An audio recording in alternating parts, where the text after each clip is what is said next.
de metodología de la investigación.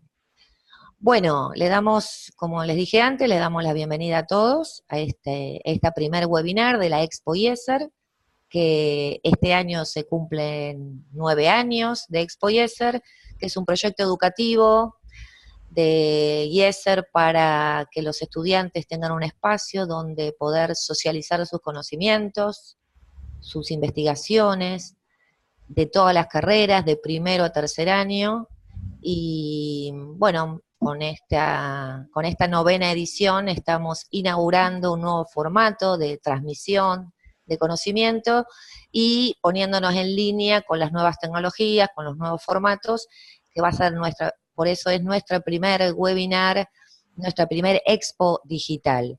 Esa es la idea, así que bueno, tengan paciencia, va a salir todo bien, es la idea, somos novatos en esto y yo creo que bueno, lo importante es que agradecer a Ludmila, que es nuestra primera participante de la Expo IESER Digital, y bueno, esto también lo van a ver, lo están viendo obviamente profesores, compañeros de Ludmila. La idea era que familias, amigos puedan también compartir lo que Ludmila nos quiere comentar hoy dentro de lo que es su investigación. Y para nosotros realmente es un orgullo poder acompañarlos desde este lugar, desde la dirección del IESER, desde la coordinación de Expo IESER. Así que bueno, Marce, te doy pie para que presentes un poco a Ludmila y al tema, ¿te parece? Perfecto, gracias Mario. No, gracias a ustedes. Bueno, Gracias. estoy muy agradecido de la hora de presentar a Ludmila, de participar de la Expo IESER, de que los contenidos teóricos de la materia de indumentaria, de introducción a la semiótica, la carrera de indumentaria, junto a la metodología de investigación, podemos salir del aula, todos los contenidos que se generan y hacer esta actividad extraáulica, extracurricular, y llegar, bueno, a la máxima cantidad de gente, e invitar también a los distintos profesores de distintas carreras y estudiantes de la institución para que nos muestren sobre las cosas, las producciones que se están generando. En este caso, estoy muy contento de que Ludmila se atreva a participar de este formato y, y nos cuente lo que está investigando, que, bueno, trata sobre un análisis histórico, ontológico y semiótico de los pañuelos, tanto blanco y verde. Tiene con relación a la historia de nuestro país, a estas prendas, un análisis que ella, bueno, va a desarrollar a partir de 3 ítems sobre la dimensión comunicativa que tiene la indumentaria, el lenguaje y, y también, bueno, va a hacer esta parte de histórica sobre los pañuelos. Nosotros en semiótica lo que hacemos es ver partes metodológicas, de teorías, buscar marcos teóricos basados en Barthes, en todo lo que son las imágenes con código o la desconstrucción, una estrategia filosófica de Derrida. Y también vemos a Peirce en la parte ya sígnica, ¿no? El signo con relación al objeto, ya en la tercera categoría, que es la parte simbólica. Siempre la parte simbólica está cargada de mucha información, de muchos datos, y eso es lo que reunió Ludmila para contarnos sobre la parte simbólica del pañuelo, que puede ser considerado como una prenda higiénica, como tiene también otras partes simbólicas, como la de, ella nos va a contar bien, y esta parte que está bien relacionada con la historia nacional y que hoy en día en la coyuntura se ve en los transeúntes y en todos lados de los espacios públicos, el pañuelo verde sobre todo, y, y bueno, y en cada, bueno, les paso con Ludmila, que va a contar lo que está desarrollando. Te doy la palabra, Ludmila. Bueno, Marcelo, muchas gracias por la presentación. Como bien él ya dijo, mi nombre es Ludmila Labres y bueno, estoy estudiando diseño de indumentaria y estoy en primer año. El proyecto en realidad comienza en la cátedra de Martín Insico y también en la cátedra del profesor Marcelo Kopp, quien me presentó. Bueno, le quería mostrar primero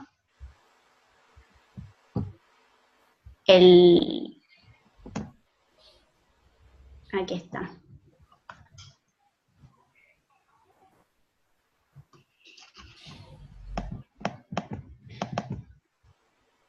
Como pueden ver, el título de mi trabajo, disculpen la demora, el título de mi trabajo es La indumentaria como símbolo de lucha, la historia de los dos pañuelos. Como se ve en la imagen, está el pañuelo blanco de abuelas y madres de Plaza de Mayo, y el pañuelo verde de la campaña nacional por el derecho al aborto seguro, legal y gratuito. Bien. A partir, bueno, de esta imagen, de este dibujo, yo me planteé este tema, pero antes de, en realidad, pensar justamente cómo una prenda llega a ser un símbolo de lucha, me vi en la necesidad de replantearme qué es la indumentaria, ¿no es cierto? Porque a veces uno da por aludido que es una cosa y en realidad no reflexionamos bien acerca de lo que es. Que en realidad tampoco es lo que es, porque tampoco tiene un solo significado.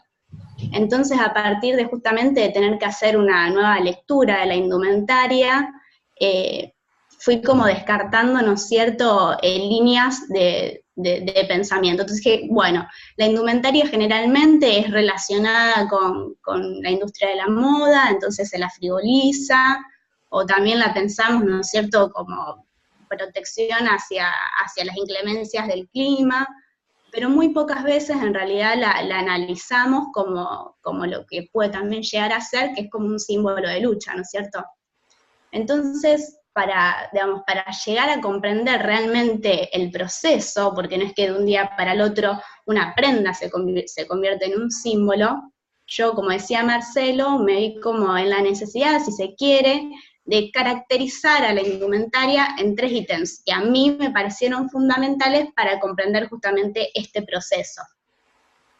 Primero, analicé a la indumentaria como una herramienta de comunicación, digamos, la indumentaria tiene un poder de comunicación sumamente importante. Muchas veces nosotros nos planteamos como sociedad el hecho de no dejarnos guiar por las apariencias, ¿no es cierto?, que eso está mal, que en realidad muchas veces la apariencia incluso nos dice otra cosa a lo que la persona realmente es, pero aún así, sabiendo esto, nos dejamos llevar y cuando vemos a la persona hacemos una lectura por la ropa que lleva puesta. Como bien decía Alison Lurie, la indumentaria es el primer lenguaje que tienen los seres humanos para comunicarse. Un ser humano, a partir de la indumentaria que lleva puesta, nos puede comunicar, no sé, un gusto musical, una ideología política, cualquier cosa. La indumentaria comunica y muchísimo.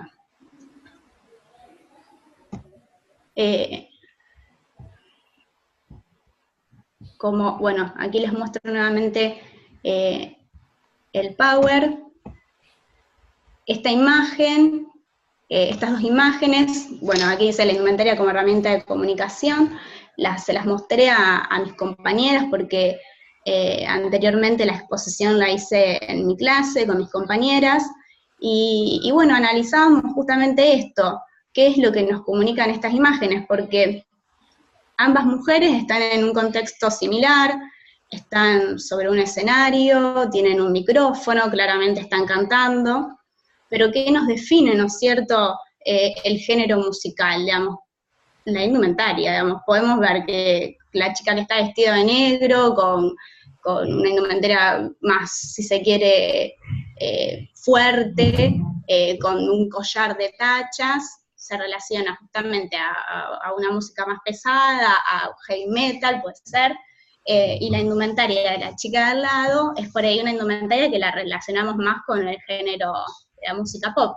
Y de hecho, bueno, así fue, hicimos como ese análisis y y definitivamente todas concordamos en que cada una respondía a ese género musical. Entender también la indumentaria como una herramienta de construcción de la identidad también es fundamental para comprender cómo una prenda se convierte en un símbolo, ¿no es cierto? Y bueno, justamente la indumentaria a nosotros nos sirve para constituirnos como seres. Es un rasgo fundamental. Y está bueno pensar, digamos, porque esta construcción identitaria individual, si se quiere, en realidad se da a partir de la relación con un otro. Digamos, la identidad individual está estrechamente relacionada y se nutre de la identidad cultural. Y por eso yo les traje esta imagen.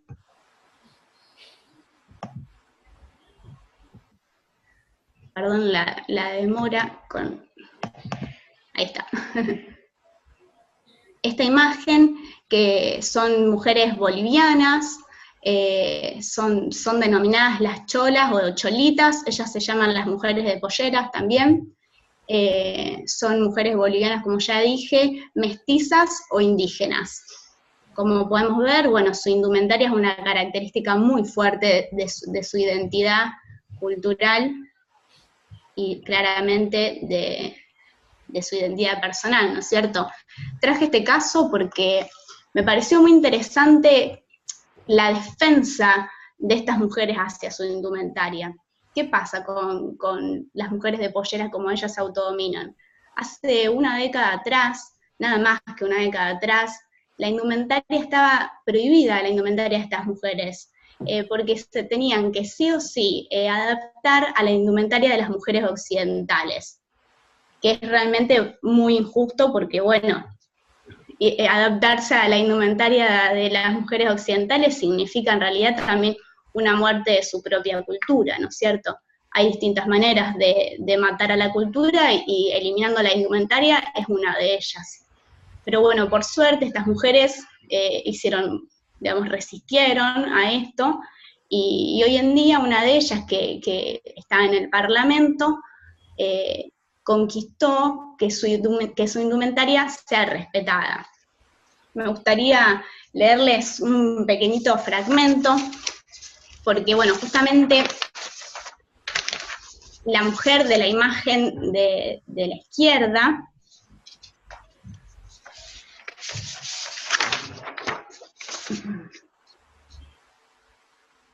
se llama Remedios Loza. Bueno, ella es artesana y es comunicadora social, y bueno, como les decía antes, llegó al Congreso. Y cuenta, es muy gracioso, porque justamente ella marca esto, lo importante que es defender a la indumentaria en todos los aspectos, digamos, no solo en el Congreso, sino también en la vida diaria, ¿no? Pero bueno, la vida diaria de ella justamente también es en estos espacios políticos. Y ella comenta que el primer día que ella estaba en el Parlamento, el presidente le pide que por favor se saque su sombrerito. Y ella, con mucho respeto, comenta que le dice que si ella se tiene que sacar su sombrerito, que el señor presidente se tiene que sacar sus zapatos. Y que a partir de ahí, de resistir eso, ahora ella puede ir vestida como ella, como es, digamos, con su indumentaria, que bueno, la representa su identidad cultural e individual. Así que bueno, algo que no dije también que es muy importante, porque cuando yo digo que estaba prohibido, uno piensa, bueno, ¿prohibido en qué ámbitos, no es cierto? ¿Prohibido en dónde? Porque no se la permitía, digamos, no se permitía ni que se tome un taxi, ni que ingrese a un restaurante, ni que ingrese a un espacio público, no podía estar, digamos, en actividades políticas, tampoco podía estar en los canales de televisión, digamos, esa era la instancia de prohibición. Una prohibición cultural, que mataba justamente su identidad. Entonces, resistir también a eso es una lucha. Y es muy simbólico. Bueno, otro de los aspectos que también me pareció interesante, como tercer ítem, si se quiere, para entender justamente cómo una prenda llega a ser un símbolo, es comprender a la indumentaria, como una herramienta de pertenencia social. Somos seres humanos y necesitamos claramente del otro para subsistir. A diferencia de los animales, no tenemos instintos y creamos una cultura que nos permite la subsistencia. En el marco de la cultura, claramente nosotros cuando nacemos tenemos un primer núcleo o grupo, que es un grupo familiar, que bueno, muchas veces es el fundamental, si se quiere, a la hora de la elección de la indumentaria, porque bueno, cuando somos pequeños, muy pocas veces elegimos qué ponernos, ¿no? Y cuando ya somos adultos, por ahí vamos creando otro tipo de grupos. Y en esos grupos, generalmente, de pertenencia, la indumentaria está muy relacionada, ¿no es cierto? Por ejemplo, si queremos pertenecer a un grupo que escucha un determinado género musical, respondemos estéticamente a lo que ese género musical también es. Quiero mostrar aquí otra imagen.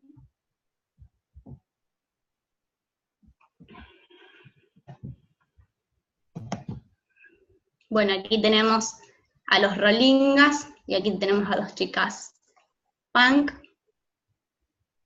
Y bueno, nosotros cuando hablamos de los rolingas, ¿qué nos imaginamos automáticamente a una remera con la lengua de los Rolling Stones, o a las típicas zapatillas desgastadas, o incluso también a un determinado corte de pelo, porque también la indumentaria, el aspecto, digamos, que se cree con la indumentaria, también va acompañado de otros tipos de aspectos estéticos, como el peinado, ¿no es cierto? Entonces, para mí, ya teniendo, digamos, estas tres características, hay obviamente muchas más, y no podemos pensar que esta característica viene una atrás de la otra, o que se lee de una manera lineal, no. Estas tres características están en constante movimiento y están relacionadas, digamos, no es que leemos a una persona y tenemos que definir estas tres características, no, para nada. Digamos, podemos leerlo continuamente y está entrelazado. Así que bueno, y siempre puede haber más, es simplemente, fue mi necesidad tal vez para poder comprender cómo la indumentaria se convierte en un símbolo de lucha.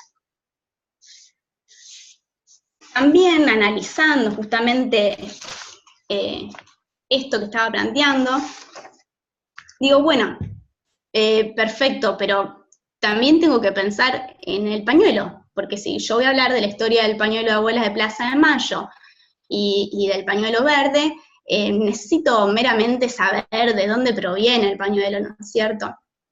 Bueno, varias fuentes coinciden que el pañuelo tiene sus orígenes en el Medio Oriente y que ingresa a Europa en el siglo XV a partir de los intercambios comerciales que se daban ya en la época, sobre todo los introducen los marineros franceses. Automáticamente que ingresa al país, y después de que lo utilizaran los marineros, lo comienzan a utilizar las mujeres de la alta sociedad. Y el pañuelo ya significaba en realidad un símbolo, tenía un significado de distinción y obviamente marcaba una clase social.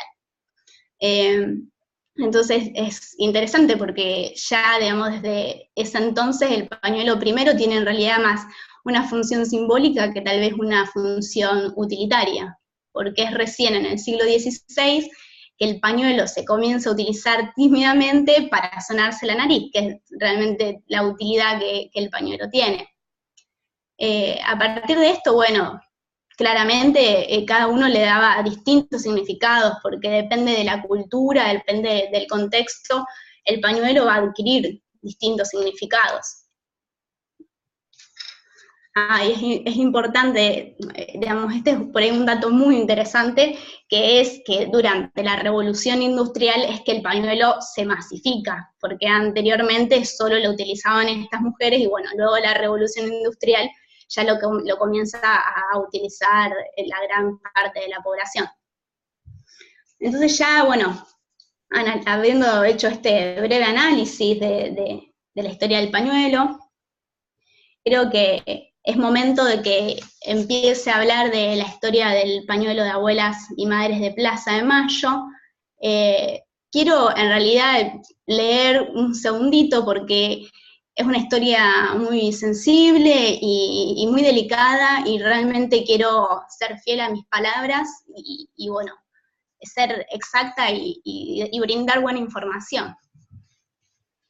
Un 24 de marzo de 1976 se daría en nuestro país el último golpe de Estado eclesiástico-militar. El mismo finalizaría en el año 1983. Esta dictadura se daría a partir de la alianza entre las Fuerzas Armadas, sectores civiles, políticos y religiosos, ligados al sistema de sectores económicos de la clase dominante, con apoyo de los Estados Unidos. El terrorismo de Estado tuvo como objetivo principal la destrucción de un determinado sector de la sociedad que ruegaba por cambios culturales, económicos y políticos. El modus operandi del ejército era el de la desaparición forzada, seguida de torturas en centros clandestinos. Y luego procedían a asesinar a las personas de manera secreta y sistematizada. Los cuerpos eran enterrados en fosas comunes o arrojados al mar. Bueno, todos conocemos los conocidos casos de los vuelos de la muerte. Y las mujeres detenidas desaparecidas que estaban embarazadas eran obligadas a tener sus hijos en dichos centros clandestinos. Luego se los quitaban, falsificaban sus identidades y simulaban adopciones. Para finalizar, se apropiaban de ellos. Esta, al menos, es mi historia, es la historia que yo decido contar. Entiendo que cada uno puede tener otra lectura, pero bueno, yo analizo la historia de los pañuelos de abuela de Plaza y madre de Plaza de Mayo en este contexto. Por eso también es interesante pensar que cada un desaparecido había una familia que lo estaba buscando, y es así como de a poco las madres y abuelas luego, en realidad, primero las madres, comienzan su búsqueda, ¿no es cierto? Primero iban a instituciones, ya sean religiosas o instituciones académicas, a todo tipo de instituciones, a que les brindaran una respuesta. Como esto, bueno, obviamente no ocurría, se vieron en la necesidad de tal vez seguir otra línea de lucha, si se quiere. Es en este marco que una de las abuelas, uno de los testimonios, bueno, también me parece que es una historia muy interesante, que se arma, digamos, a partir de los testimonios. Hay uno en particular que a mi criterio es fundamental para comprender justamente cómo las madres de Plaza de Mayo empiezan a organizarse. Y voy a leer un testimonio que es el de María del Rosario de Cerruti, que fue secretaria general de Madres de Plaza de Mayo en 1979 hasta 1993. El 11 de mayo de 1973 me encontré con dos mujeres en el comando, Rosas Contreras y Beatriz de Hausaus, que desde el 16 de marzo estaban buscando a sus hijos. Les dije, ¿cómo 2 meses sin encontrarlos? Están locas, no se puede estar 2 meses sin saber dónde está el hijo. ¿Cómo aguantan tanto?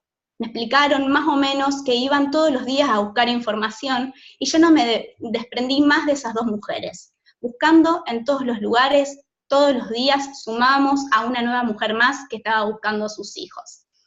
Es para mí el primer paso, justamente un paso fundamental que luego va a dar a la creación o al nacimiento del pañuelo de abuelas y madres de Plaza de Mayo.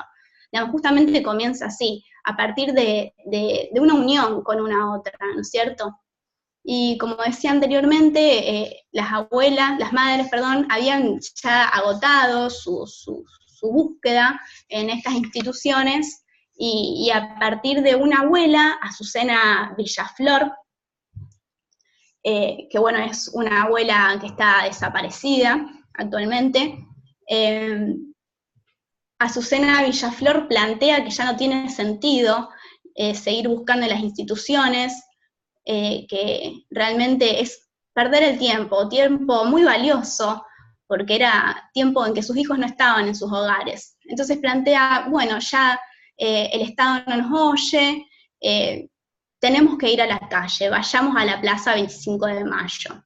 Entonces ella quien las alienta en realidad a seguir otra línea de lucha.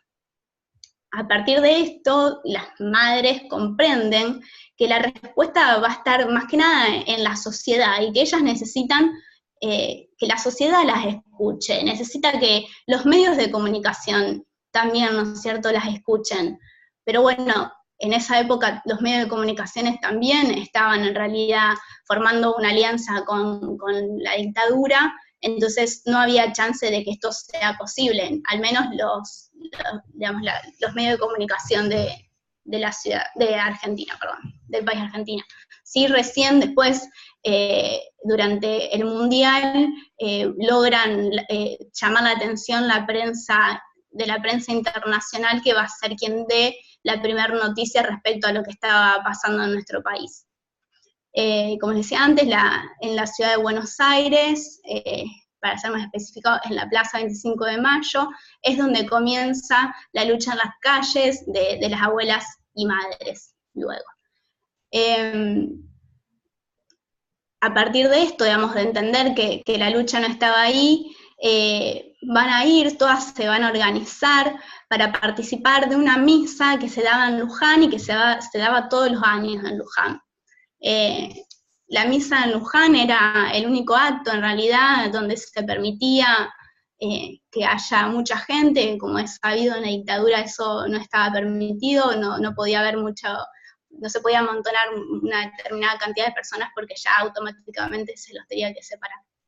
Pero bueno, al ser un acto de esta índole, estaba permitido, y bueno, las madres consideraron que tenían que ir ahí para ser escuchadas.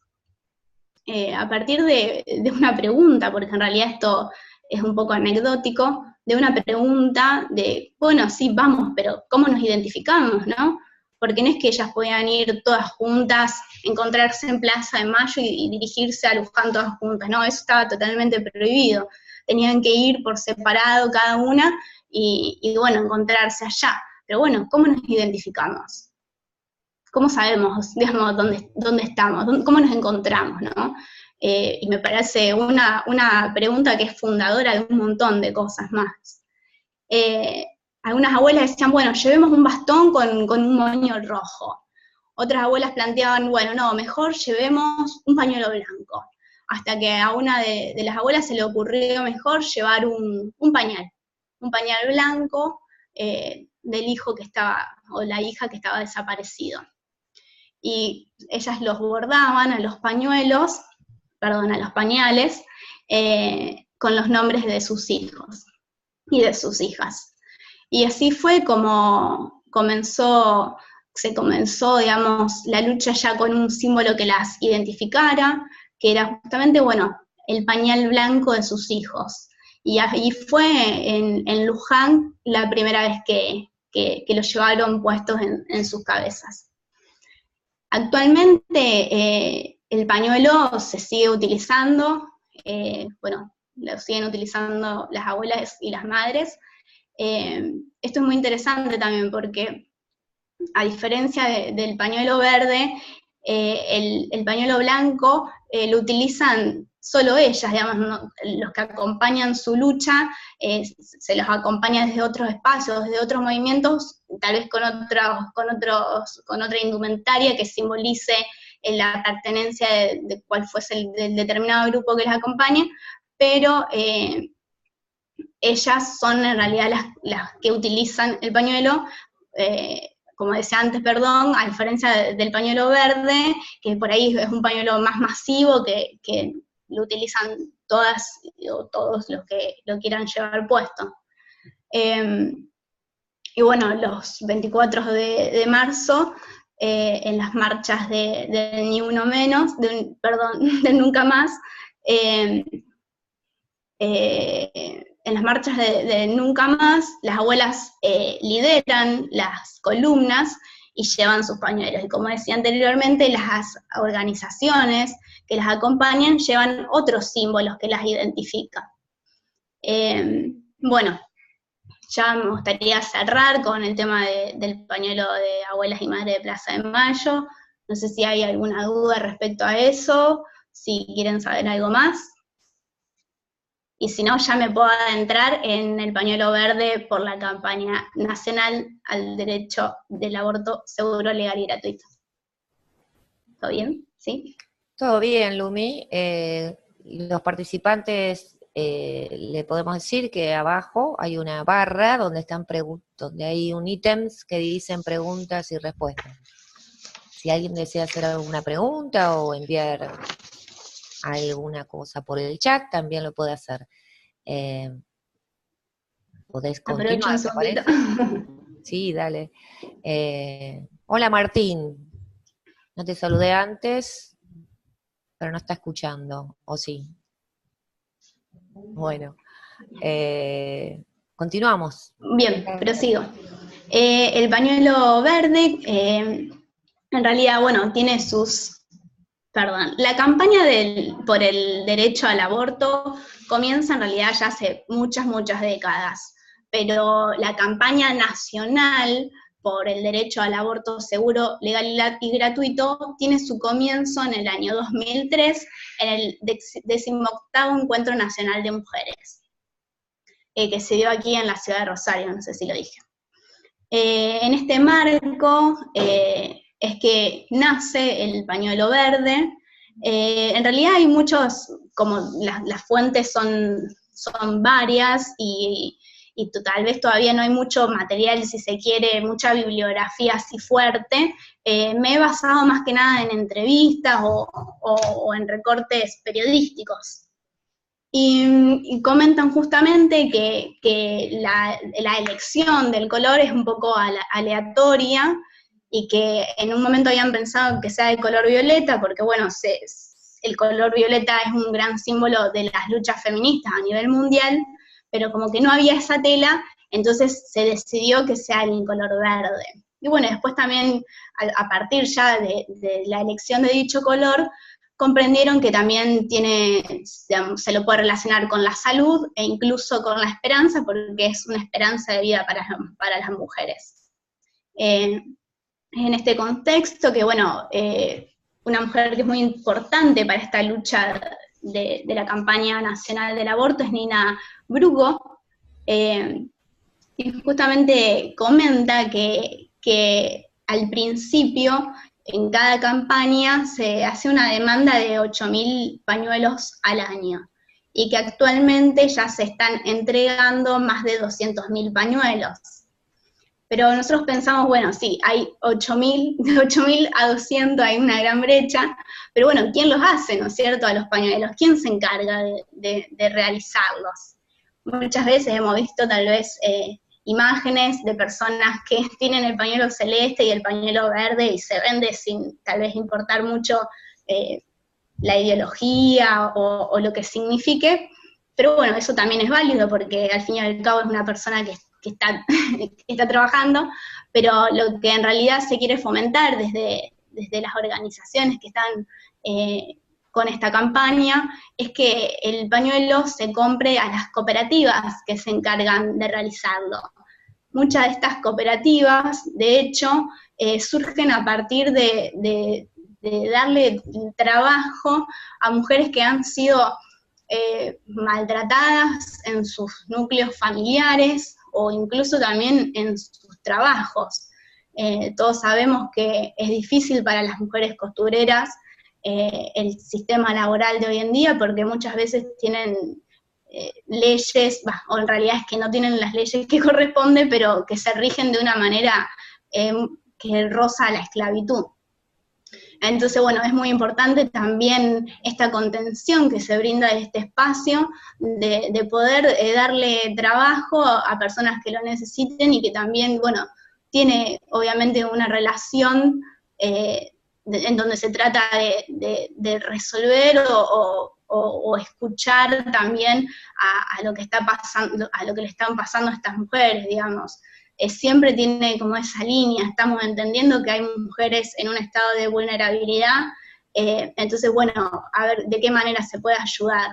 Se crea un pañuelo porque se quiere ayudar a mujeres para que puedan comprender, digamos, a lo que tal vez nos estamos refiriendo, digamos, para no sé si justamente eso, sino para que la gente entienda la dimensión de lo que es esta campaña, para que la gente entienda la llegada que tiene también, ¿no es cierto?, esta campaña.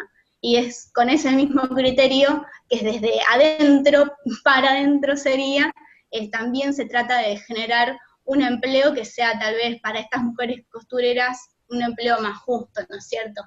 Y bueno, y también justamente eso, poder brindarles una independencia económica que es muy importante a la hora de poder, si se quiere, luchar ante una situación de violencia doméstica o laboral.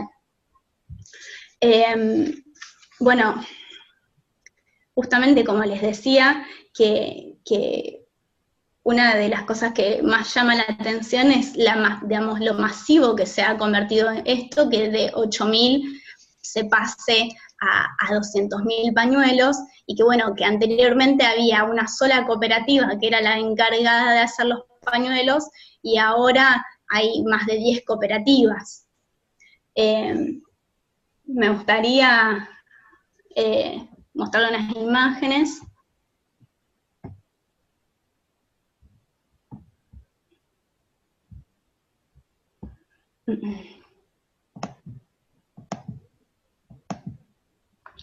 Genial.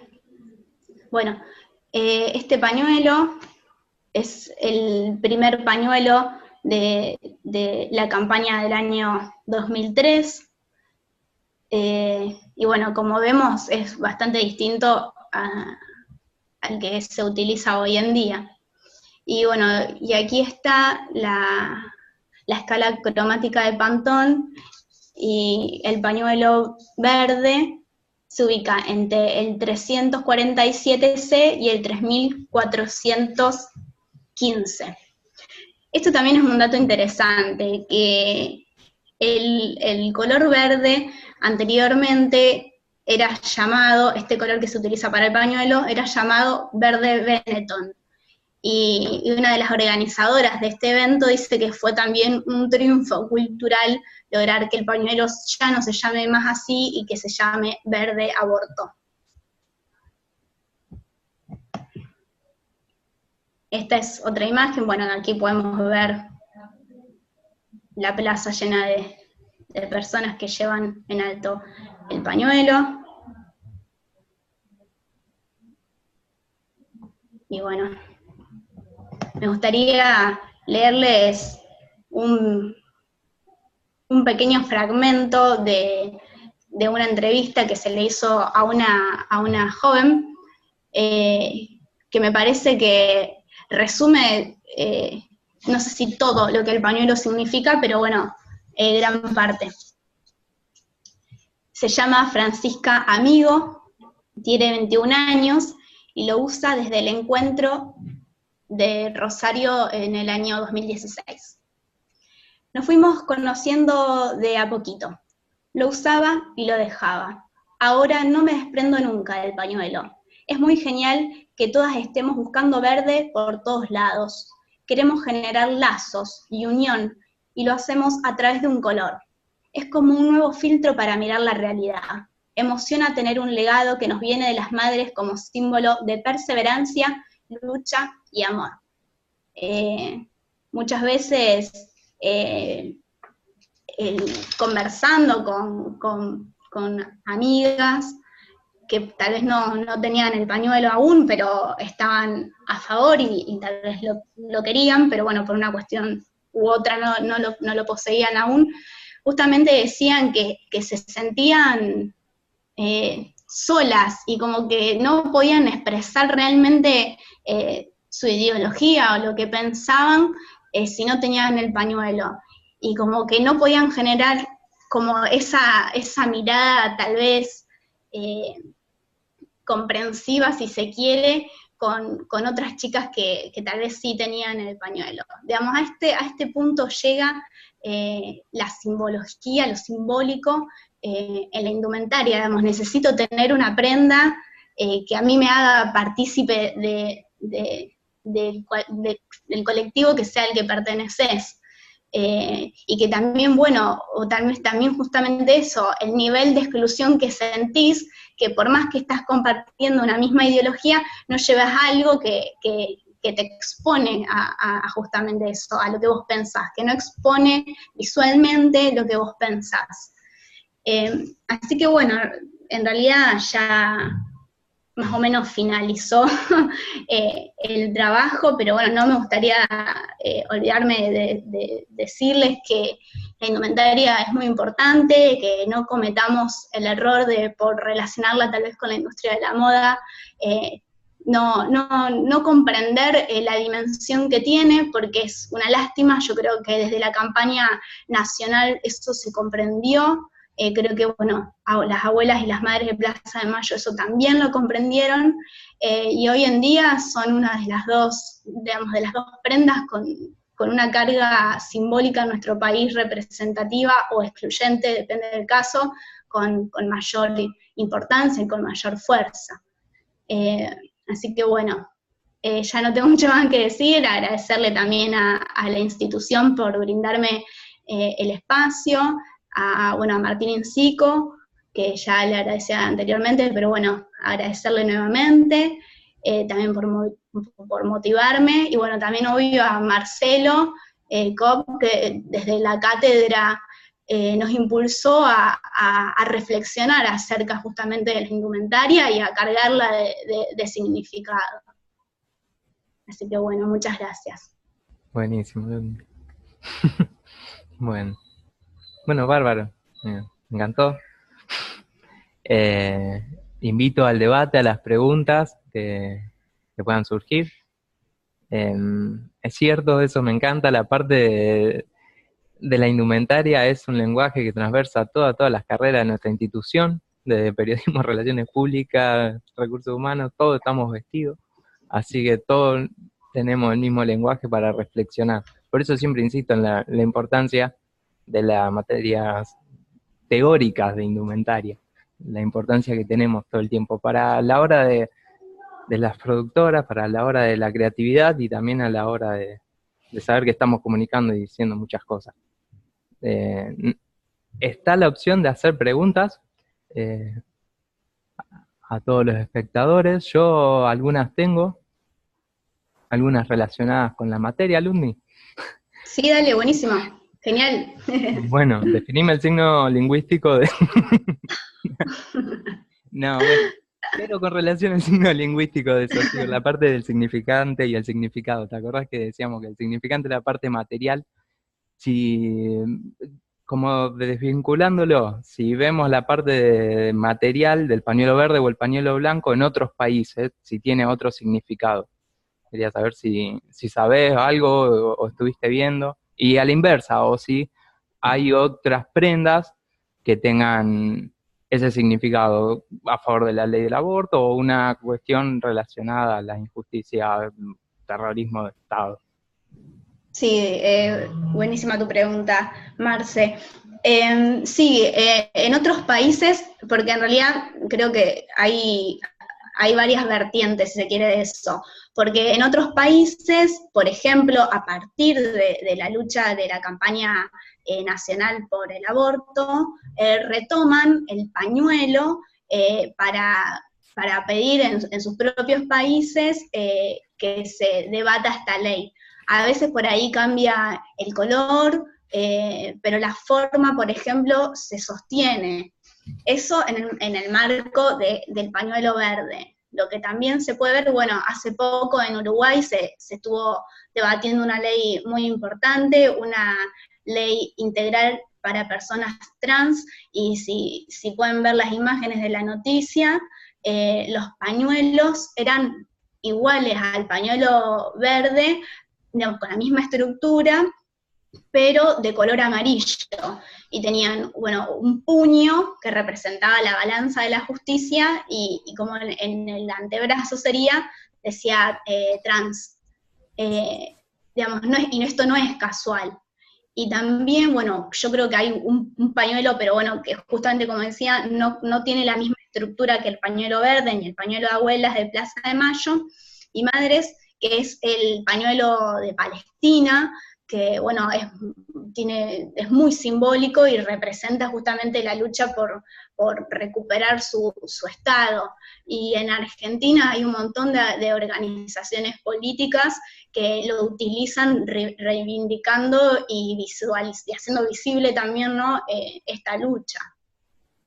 Y así seguramente nos vamos a encontrar, porque cada vez encima creo que por suerte entendieron la importancia y la fuerza que tiene la indumentaria, y creo que un gran caso fue el pañuelo de abuelas en un principio, y bueno, y hoy en día que vemos el pañuelo verde que tiene por ahí tanta llegada, eso otros países también lo vieron y bueno, y lo están utilizando. Sí. Y con relación a no llevar el pañuelo, ¿qué estuviste pensando algo al respecto? Yo te había confesado que tenía esa incertidumbre de no llevar un pañuelo. ¿Qué estoy diciendo? Como nos pasa a muchos, ¿no? En la cuestión del aborto es bien definido, tajante, o sea, o estás a favor o estás en contra. ¿Qué pasa para aquellos que no lo mostramos públicamente con la prenda? Y bueno, como te comentaba antes, bueno, incluso yo, porque yo también hubo un tiempo que no tenía el pañuelo, y bueno, y justamente sentía esto, me sentía excluida, pero porque, digamos, están las personas que no están a favor de la legalización del aborto, y bueno, obviamente cada uno es libre de pensar como quiere, y que bueno, honestamente no he conversado con alguien que por ahí me diga qué siente al ver a una chica con pañuelo verde, cómo se siente no llevándolo, pero no lo lleva porque no desea llevarlo, ¿no? Pero quienes no lo llevan y desean llevarlo y no lo tienen, se sienten excluidos, justamente. Esto es en base a algunos relatos de amistades o de conocidos, pero bueno, también eso es muy subjetivo, es muy personal. En mi caso, a mí me parece, yo me sentía así, me sentía excluida. Ajá. Bueno, yo quería confesar que sí, estoy a favor del aborto y no llevo el pañuelo verde. También, ¿Y cómo te sentís?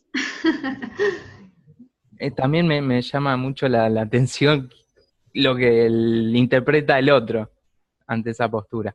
He escuchado casos de discriminación laboral, por ejemplo, ¿no? Como siempre, esta materia, bueno, pensar en los significados de las prendas pues, es transversal, puede estar relacionada a recursos humanos o a otras carreras, pero he escuchado casos de discriminación laboral por tener algún tipo de los dos pañuelos, Sí. no trabajar con esa prenda. Sí, No. sí, obviamente en los trabajos muchas veces hay una lectura de la ideología del otro, y a partir de lo que el otro piensa sacan conjeturas que a ellos les hace parecer que vos no podés estar en esa institución laboral.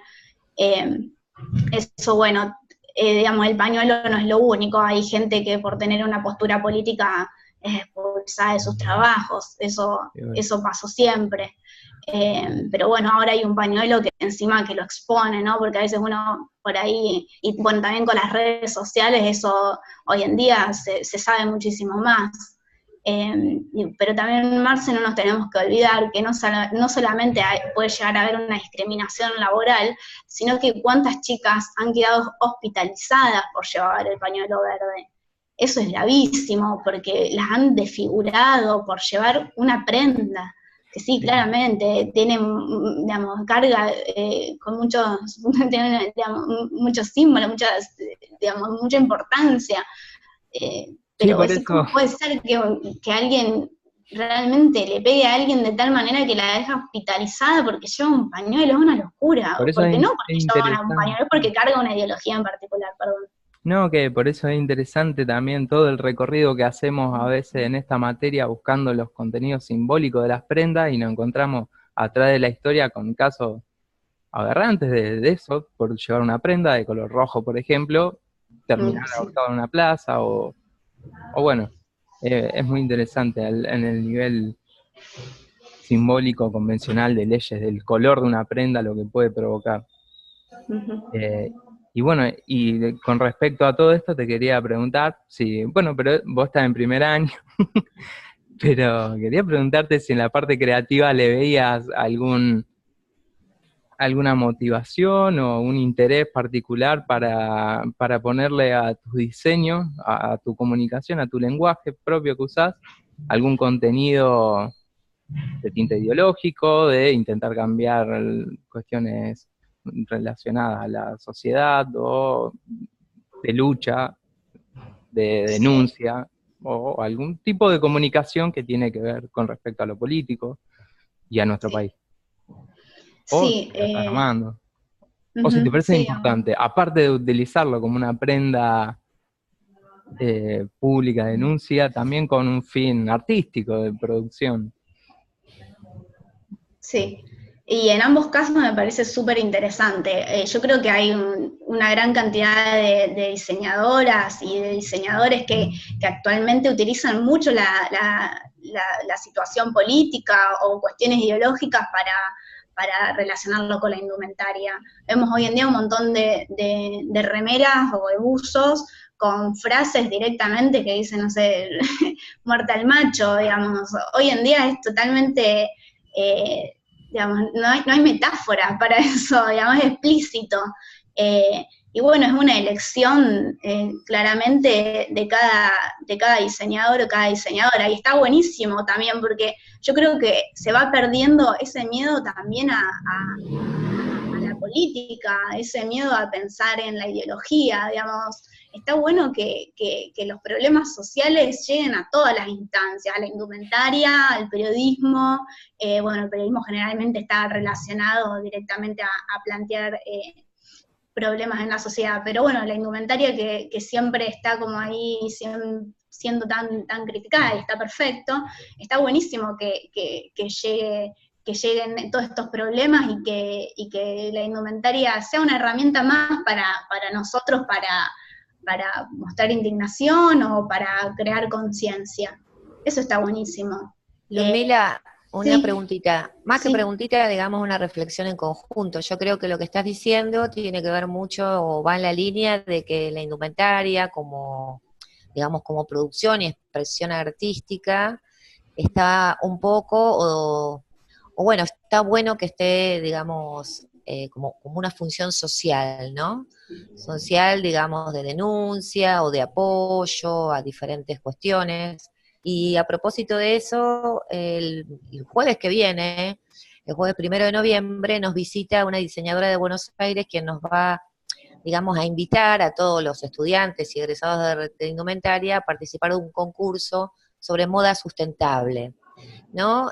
Si bien, digamos, hablábamos de las cuestiones políticas, esto también es ideológico, el tema de la sustentabilidad, de usar materiales, digamos, nobles, de tratar que no se industrialice tanto las confecciones, digamos. Estas cuestiones también forman parte de una agenda donde hoy por hoy el diseñador de indumentaria está muy enganchado con las cuestiones sociales, políticas, y por supuesto que cada uno tiene su ideología, esto desde ya, pero me parece que hay una vuelta de tuerca en ya no hablar de la moda, de lo fashion, sino que hoy por hoy el diseñador de indumentaria está visto, digamos, como un agente social de producción y de tendencia que quiere decir algo y que, bueno, también puede vestir a gente que su ropa, digamos, o su diseño lo representa. Me parece que esto es lo que estás haciendo vos y en estas materias tan teóricas está muy bueno poderlos pensar,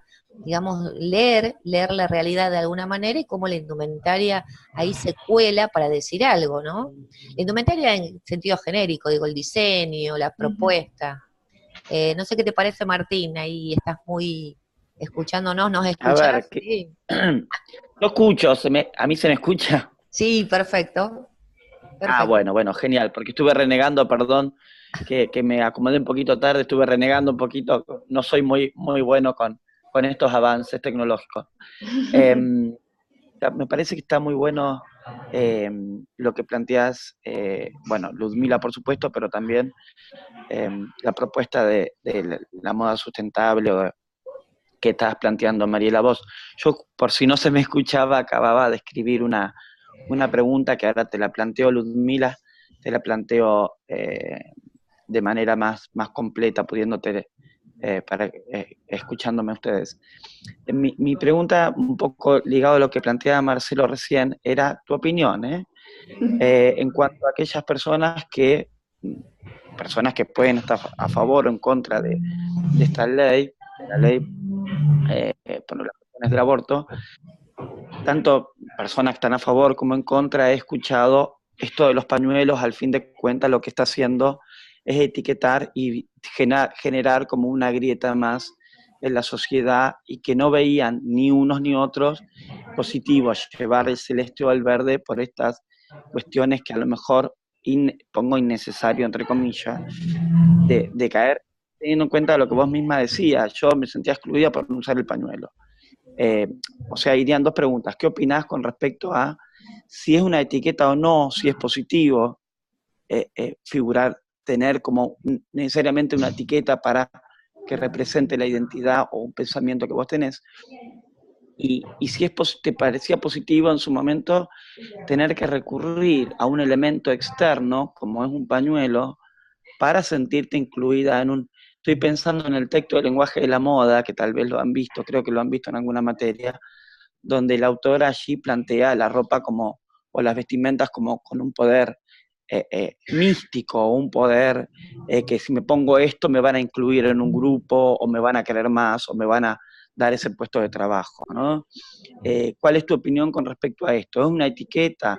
¿Es necesario sí o sí para demostrar lo que uno siente ponerse el pañuelo?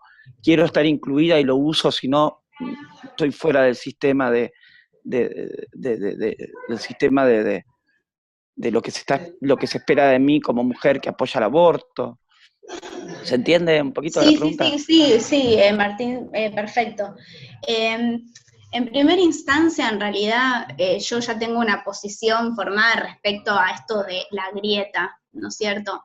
Yo creo que no es que hay una grieta actualmente, creo que siempre hubo una grieta ideológica, pero en la humanidad hay una grieta ideológica. No lo puedo pensar como en términos actuales. Creo que de hecho pensar en ese término tiene que ver más como, no sé, un recurso que se ha utilizado para generar realmente una separación en la sociedad. Entonces ya partiendo de esa base, no creo que una indumentaria, que una prenda tenga en ese sentido una carga negativa. Por ejemplo, yo no estoy a favor de las agrupaciones que están en contra serían del aborto, pero aún así me parece positivo que si se quieren agrupar bajo un determinado símbolo como lo es el pañuelo celeste, que lo hagan, digamos, me parece positivo, porque en realidad tiene que ver con prestarle atención a la indumentaria, porque siempre, digamos, todo lo que nosotros llevemos puesto en realidad está diciendo, como decía anteriormente, un pañuelo y tal vez sí, con una determinada frase termine como de determinar qué es lo que expresamos, pero si yo llevo puesta una remera, como se utilizan tanto con la bandera de los Estados Unidos o con la bandera del Reino Unido, digamos, también ahí vos estás marcando, no tal vez una ideología política personal, ideológica, pero sí, digamos, ahí también la indumentaria está hablando, ¿no es cierto?, culturalmente. Yo creo que tiene que ver con eso, que toda la indumentaria que nosotros llevemos habla, que todos llevemos la misma ropa, incluso habla de una industria que poco tal vez le importa el trabajo artesano, habla de una industria que en realidad tiene para generar esa cantidad de ropa que todos llevamos, que es toda la misma, tiene a gente trabajando en situación de esclavitud. Entonces, para mí, todo habla y todo puede ser entendido o como una grieta o como un símbolo de unión, digamos, tiene que ver con la subjetividad de cada uno, analizarlo desde esa perspectiva. Pero yo creo que todas las prendas hablan y comunican. Mm. No sé si respondió a tu pregunta. Sí, sí, sí, tal cual, tal cual, tal cual. ¿Les parece que quedaría algo por decir, Marce? No sé si querés que alguna pregunta. Creo que Anaí estaba preguntando algo, pero es muy parecido a la pregunta de Martín, ¿verdad? A ver si coinciden ustedes, Anaí. Así que bueno, Ludmila hablaba de esto, de que la grieta existe, que las diferencias existen y que bueno, que cada uno tiene todo el derecho a mostrarse y que bueno, comunica, la ropa comunica lo que uno tiene ganas de decirlos. ¿Mm? Gracias, Anaí. Sí, Sí, ahí está diciendo que es un poco lo mismo que preguntaste vos, Martín. Bueno, sí, chicos, sí, dale. quería comentarles, hola. Sí, se escucha. Sí, casualmente creo que hoy o ayer salió la actriz Jane Fonda. ¿La han visto? Ah, sí, yo vi. sí, Vestida de verde. sí, sí. Ah, Vestida de Con el verde. Manuel. ¿La pudieron ver? sí, Ujú. Se puso un vestido verde en homenaje y en apoyo a la ley. sí. Lo dijo explícitamente, en apoyo a la ley que se está, o en el clima de discusión que se está dando en Argentina, me pongo este vestido verde. En relación también a lo que decías antes, Ludmila, de cuánto se ha masificado y de que no es una problemática, está lejos de ser una problemática local Por o supuesto. nacional, sino una problemática mundial y que afecta, eh, eh, y como hablábamos el otro día en clases, ¿no? ¿Quién usa el pañuelo verde? Las que son, que también era una pregunta que te iba a hacer, pero no viene a cuento porque no era parte de tu trabajo, pero No sería importa, no bueno importa. investigar quién lo usan las mujeres grandes, las jóvenes, mujeres que tienen alguna afiliación política determinada o religiosa.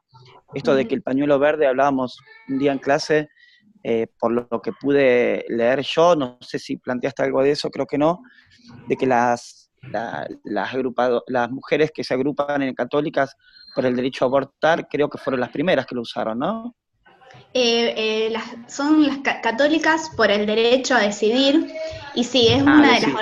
sí, es una de las organizaciones que está en el decimoctavo Encuentro Nacional de Mujeres en el 2003. Sí. Es una de las organizaciones, sí, que justamente con su firma apoya, con su firma y con su lucha, apoya la campaña nacional.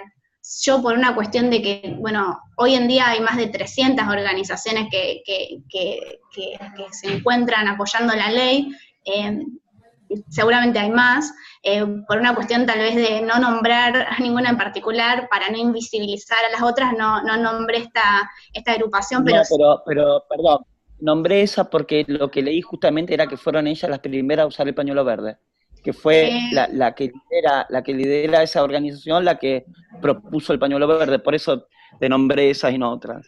sí, en realidad, como te digo, yo creo que eso se dio en un ámbito de lucha en general de todas las Colectiva. organizaciones. Si vamos a hablar de quién lideró por primera vez, no sé, en los años 80 seguramente, la primera manifestación por la campaña al aborto, también dejó a otras mujeres y a otras organizaciones por fuera. Entonces, no, por lo que yo leí en base a mi bibliografía, no fueron las primeras, sí fueron, digamos, las Okay. primeras que estuvieron conjunto a otras organizaciones bueno, que estaban justamente en el año 2003 en la ciudad de Rosario debatiendo esa. Pero sí, es muy importante esto, como vos decís, Martín, fueron digamos, las primeras en la organización de la campaña. Sí. Genial, genial. Una duda que tenía era. Gracias. No. Bueno, chicos, Marce, ¿te parece que demos por finalizada? Ludmi, ¿querés terminar con alguna frase, con algo? Yo, encantada de tu participación, la verdad que te felicito.